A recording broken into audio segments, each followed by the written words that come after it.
یہاں پہ آپ کو اہم خبر دیتے ہیں۔ سپریم کورٹ میں پنجاب اور خیبر پختونخوا میں انتخابات پر از خود نوٹس کیس، چیف جسٹس کی سربراہی میں 9 رکنی لارجر بینچ آج پھر سماعت کرے گا۔ فل کورٹ بنایا جائے گا یا نہیں، آج کی سماعت میں فیصلہ ہوگا۔ گزشتہ سماعت پر پی ڈی ایم جماعتوں نے بینچ پر اعتراضات اٹھائے تھے۔ مسلم لیگ نون، پیپلز پارٹی اور جے یو آئی نے فل کورٹ تشکیل دینے کی استدعا کر رکھی ہے۔ اقلیتی برادری نے بھی مقدمے میں فریق بننے کی درخواست دائر کر رکھی ہے۔ مزید تفصیلات جانتے ہیں نمائندہ سنو نیوز عدیل سرفراز سے۔ جی عدیل، آگاہ کیجیے گا، آج کی سماعت کیسے ہوئی، کیا کہیں گے آپ؟ بالکل، آپ سے کچھ دیر کے بعد لگ بھگ 11:30 بجے chief justice of Pakistan justice Umar Ata Bandial کی سربراہی میں 9 رکنی لارجر بینچ آج جو پنجاب اور خیبر پختونخوا میں انتخابات کی تاریخ سے متعلق از خود نوٹس ہے، اس پر تیسری سماعت کرنے جا رہا ہے۔ اس سے قبل 2 سماعتیں ہو چکی ہیں، جمعرات اور جمعے کے روز۔ تاہم جمعے کو جو حکومتی جماعتیں ہیں، پاکستان پیپلز پارٹی، مسلم لیگ نواز اور جے یو آئی فے، انہوں نے باقاعدہ طور پر فل کورٹ تشکیل دینے کی ایک جو ہے وہ درخواست بھی دی ہے، اور اس کے ساتھ ساتھ جو فاضل ججز ہیں، جسٹس اعجاز الاحسن اور جسٹس مظاہر علی اکبر نقوی، ان کو فل کورٹ میں بھی شامل کرنے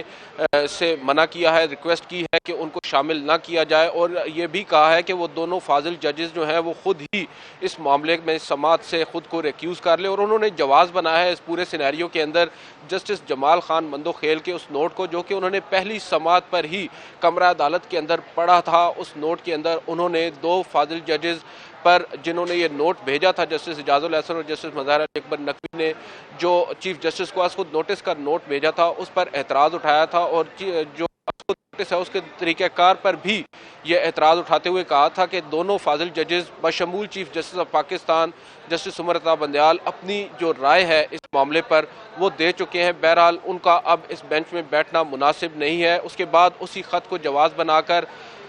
جو حکومتی جماعتیں ہیں انہوں نے بھی دونوں ججز پر اعتراض اٹھایا۔ آج کی جو سماعت ہے وہ کافی اہمیت کی حامل ہے اسی پرٹیکولر ریزن کی وجہ سے، کیونکہ گزشتہ سماعت پر چیف جسٹس نے کہا تھا کہ پیر کو اس معاملے پر دیکھیں گے جو مینٹینیبلٹی ہے، آیا یہ جو مقدمہ ہے یہ قابل سماعت ہے یا نہیں، اور اس کے علاوہ جو فارمیشن ہے، جو کانسٹیٹیوشن آف بینچ ہے، جو بینچ کی تشکیل ہے، اس کے اوپر جو فاروق اشنائک تھے پیپلز پارٹی کے وکیل، انہوں نے کہا تھا کہ جو بینچ کے قابل سماعت ہونے سے پہلے ہمیں بینچ کی تشکیل اس کے طریقہ کار پر بھی بات کرنا ہوگی اور دونوں ججز کے ریکیوزل پر بھی بات کرنا ہوگی۔ تو یہ آج کہا جائے تو غلط نہیں ہوگا کہ ابھی مقدمے کی جو باقاعدہ سماعت ہے وہ تو شروع نہیں ہوگی، لیکن اس سے قبل جو تکنیکی نوعیت کے معاملات ہیں ان پر آج بحث ہوگی، اور اب دیکھتے ہیں کہ چیف جسٹس آف پاکستان کیا جو فل کورٹ ہے وہ تشکیل دیتے ہیں یا نہیں، اور اگر فل کورٹ تشکیل دیا جاتا ہے تو کیا ان 2 فاضل ججز کو اس میں شامل کیا جائے گا یا نہیں، کیونکہ ایک تقسیم پائی جاتی ہے جو